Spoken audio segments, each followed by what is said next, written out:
কিন্তু সবাই তো আমাকে এই বাড়ির বউ বলেই চেনে বৃষ্টি।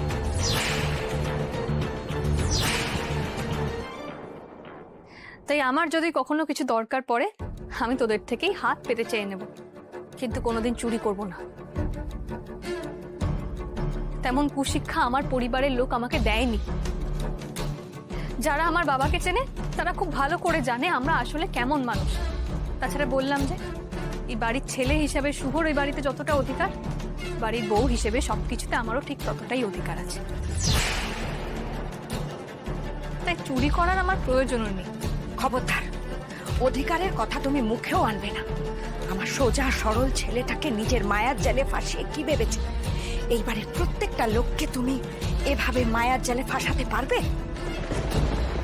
তোমার মতো মেয়ে নিজের কথায় বা কাজে আমাদের কারোর মন জয় করতে পারবে না, আর এই বাড়ির বউ হতেও পারবে না।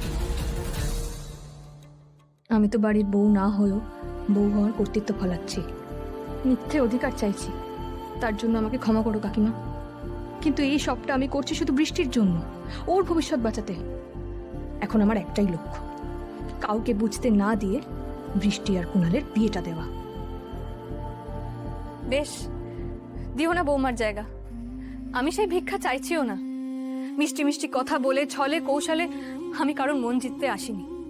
তবে হ্যাঁ, আমি জানি একদিন ঠিক নিজের গুণে আমি এখানে সবার মন জিততে পারবো। কি জিতবে আর কি হারবে সে তো সময় বলবে মা। তার আগে এসব কথার মারপ্যাচে আমাদের মাথাটা গুলিয়ে না দিয়ে সত্যি করে বলো দেখি, এই ব্যাগ থেকে তুমি কি নিচ্ছিলে? বৃষ্টি, তুই বরঞ্চ নিজেই চেক করে নে কিছু মিসিং আছে কিনা।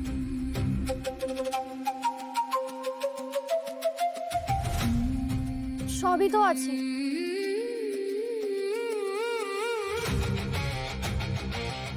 আছে কারণ আমি কিছু নিইনি।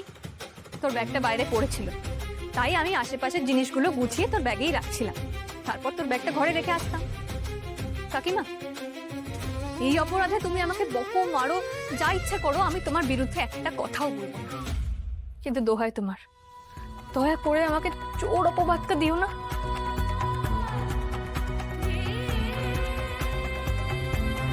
আমি আমার সত্যিটা সবাইকে জানিয়ে দিলাম। এবার তোমরা বিশ্বাস করবে কি করবে না সেটা তোমাদের ব্যাপার। আচ্ছা কাকিমা, আমার না বাইরে একটু কাজ ছিল, আমি একবার যেতে পারি? এই বাড়িতে আসার সময় তুমি আমার অনুমতি নাওনি শাওন। আর কোথাও বেরোনোর জন্য আমার অনুমতি নেওয়ার দরকার নেই। ঠিক, এই বাড়িতে আমি নিজের ইচ্ছায় এসেছি আর যাবো নিজের ইচ্ছায়। এগুলো করাটা তোমার একবারও ভুল বলে মনে হচ্ছে না? বৃষ্টির সাথে বিয়েটা ভেঙে গেছে বলে ওদের পুরো পরিবারকে দেখাতে তুমি আর একটা মেয়ে এনে আমাদের ছেলের সাথে বিয়ে দেবে? লতা, বিয়ে মানে দুটো মানুষের ভবিষ্যতের প্রশ্ন। সারা জীবন যাদের একসাথে থাকতে হবে তাদের উপরে এইভাবে জোরাজুরি করা যায় না। এই সবে ছেলেটার ভালোবাসা ভেঙেছে, ওর মন একদম ভালো নেই। এখনই একটা অন্য মেয়েকে ওর জীবনে চাপিয়ে দিয়ে ওর জীবনটা শেষ করো না। কুণালের জীবনটা যাতে শেষ না হয় তার চেষ্টাই তো দিদি করছে। কিন্তু আমার এই বিয়েতে এতটুকু মত নেই। এখানে আমি কারো মতামত চাই না, এটা আমার সম্মানের প্রশ্ন। যে পরিবার আমার মেয়েকে কাঁদিয়েছে তাদেরকে আমি কাঁদিয়ে ছাড়ব। আজ থেকে ঠিক 5 দিনের মাথায় এই বাড়ির সামনে একটা গাড়ি এসে দাঁড়াবে। সেই গাড়ি থেকে আমার ছেলে নতুন বৌমা নিয়ে নামবে। সেটা দেখে ওরা জ্বলে পড়ে মরবে। শাওনা, শাওনা, ধরো ধরো ধরো ধরো ধরো ধরো, দাঁড়াও। আমাদের পাড়ার মোড়ের দোকানের বিখ্যাত বোঁদে।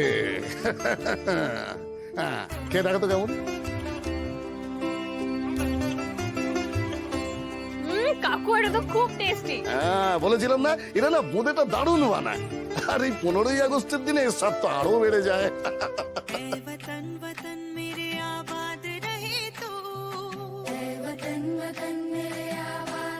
সবই স্মৃতির খেলা জানো শাওনমা।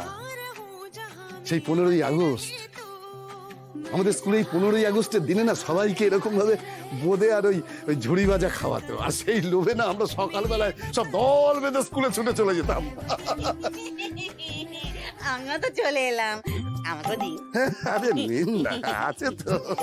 না না না না, আরেকটু, হ্যাঁ, দিচ্ছি দিচ্ছি দিচ্ছি, অনেকে দিচ্ছি দিচ্ছি।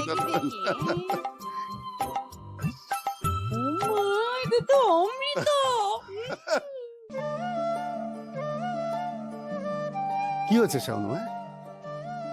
পুরনো কোনো কথা ভেবে মন খারাপ করছে বুঝি? জানো কাকু, এই 15th অগস্টের আগে দিয়ে না বাবা খুব বিজি হয়ে যেত। আর স্বাধীনতা দিবসের দিন তো বাবাকে বাড়িতে দেখাই যেত না। চিফ গেস্ট হয়ে বিভিন্ন স্কুল কলেজ যেন কত কত জায়গায় যেত। আমাদের দেশ নিয়ে, স্বাধীনতা সংগ্রামীদের নিয়ে কত গল্প বলতো নিজেদের স্পিচে, আর আমি মুগ্ধও হয়ে শুনতাম। মন্ত্রীমশাই সব জায়গায় তোমাকে সঙ্গে নিয়ে যেতেন বুঝি?